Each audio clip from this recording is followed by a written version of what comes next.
This News 1226 championship coverage is sponsored by the Chris Hudson Law Group.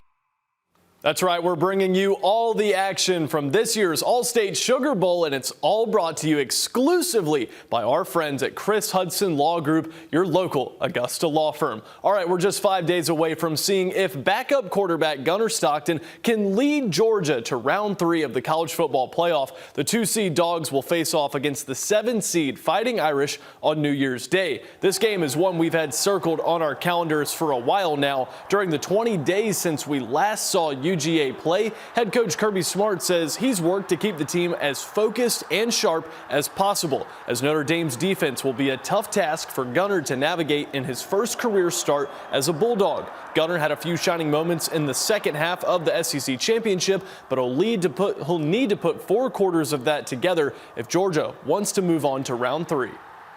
When I watch Notre Dame play, is pretty incredible on both lines of scrimmage.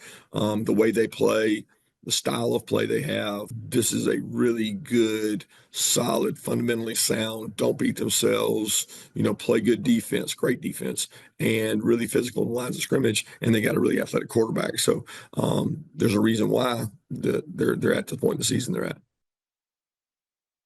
Speaking of defenses, let's talk about Georgia's. During the SEC title game, the Dogs kept Texas quarterback Quinn Ewers in check, and they're going to look to do the same against Irish quarterback Riley Leonard. The senior transfer from Duke really doesn't turn the ball over a whole lot, which is where Georgia succeeds in taking games over and shutting teams down. That's a key feature that the Dogs need to keep up, and they need to make happen Wednesday night.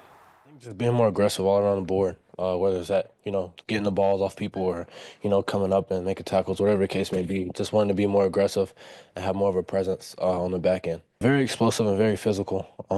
They got guys on all levels, backfield, quarterback can run, he can also throw. So that's a threat. And, the wide receivers, they're really good, very explosive, and they're very well coached. They play an aggressive game of football, and, it stood out on tape.